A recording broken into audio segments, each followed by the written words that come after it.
Richard Calloway hadn't crouched behind a flower pot since he was 7. At 58, he was worth over $400 million, a man whose days were orchestrated by a driver, a security chief, and 3 assistants who managed his schedule with the precision of seasoned air traffic controllers. Yet here he was, pressed against a stone planter in his own driveway, because a 10-year-old boy had seized his sleeve with unwavering certainty and murmured, "Don't move. Follow me." Richard had obeyed, though he couldn't pinpoint why. The boy, freckled and serious-eyed, wore a navy sweater 2 sizes too large, was named Theo, and now pressed a finger to his lips, demanding silence. Across the driveway, Darius, his towering head of security, stood beside the car, back turned, waiting for the flight that departed in 90 minutes. "What exactly are we doing?" Richard whispered. Theo lifted one finger. "Wait." Richard waited. He had arrived at the estate that morning, as always, in perfect order. Fine had been his condition for 7 years since Carol's death, and he responded to every hardship the same way, by working harder, moving faster, filling his calendar until silence could not fester. It had worked. The company had tripled. His schedule was flawless. He felt consistently fine. Theo had been underfoot since Friday, and George, his quiet groundskeeper, had apologized twice for his grandson's intrusion. Richard had dismissed it, though he hadn't intended to dwell on it. But Theo appeared unexpectedly. Saturday morning, Richard found him on the library steps, absorbed in a bird migration book.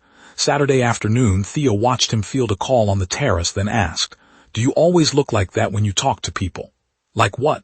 "Like you're already somewhere else." Richard had no answer. Sunday evening, Theo ambushed him in the driveway, yanked his sleeve, and demanded he stay. Richard crouched behind a geranium-filled planter while Darius waited. "You have a plane," Richard said. "I know," Theo replied, eyes fixed on the garden gate. "Just wait." Richard glanced at the gate, saw nothing. Then he heard it, a small brown bird perched on the iron post, singing not a showy courtship display, just a simple, unpretentious melody. Theo watched it with rapt attention. Richard watched his grandson.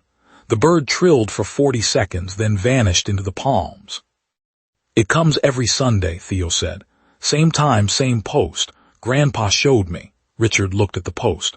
"Your grandfather noticed that." "He notices everything in this garden," Theo said simply. "He's worked here 12 years. He knows every plant, every bird that visits, which flowers bloom first. He says you've never asked him about any of it." A pause. "He's not upset, just said it. I asked him what you were like, and he said you walk through the garden but don't really see it."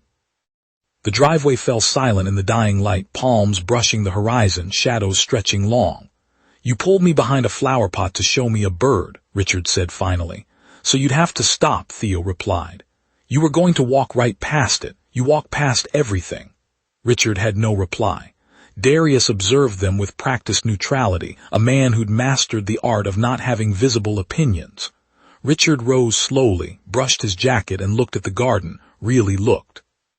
The colors, the swaying palms, the stone planters Carol had chosen on a trip before the company soared, before the calendar emptied quiet moments. Carol had loved this garden. He'd paid for it to be exquisite for 7 years and never paused long enough to hear a bird sing. He sat beside Theo on the planter's edge. Darius said nothing, glancing at his watch.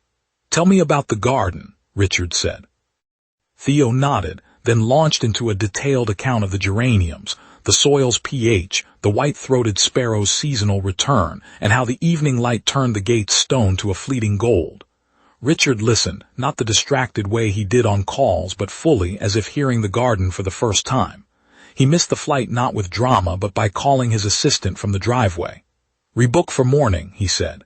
"Is everything all right?" the assistant asked, voice tinged with concern. "Fine," Richard replied.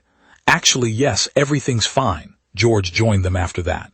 They wandered the garden as George named flora and fauna, spoke of 12 years learning its rhythms, and Richard absorbed it all with the focused attention of a man discovering what he'd been missing. When Theo returned inside, he paused at the door. "Same time next Sunday," he said. "The bird." Richard looked at the gate post. "I'll be here." Theo nodded, content, and left. George lingered, and Richard met his gaze, likely for the first time in 12 years. "I owe you conversations," he said. "Several." George smiled, a patient smile. "The garden will still be here," he said. "It always is." Richard didn't transform overnight. The company ran, the calendar filled, the flights departed, but something had shifted in that brief stretch between planter and gate, in 40 seconds of a small bird's song. He began walking the garden with open eyes, learning names, asking questions, and listening. Every Sunday at the same hour, he stood at the gate, waiting for the sparrow, understanding its melody was the most vital thing in years. It took only a 10-year-old tug on his sleeve and a moment's choice to stop walking past life.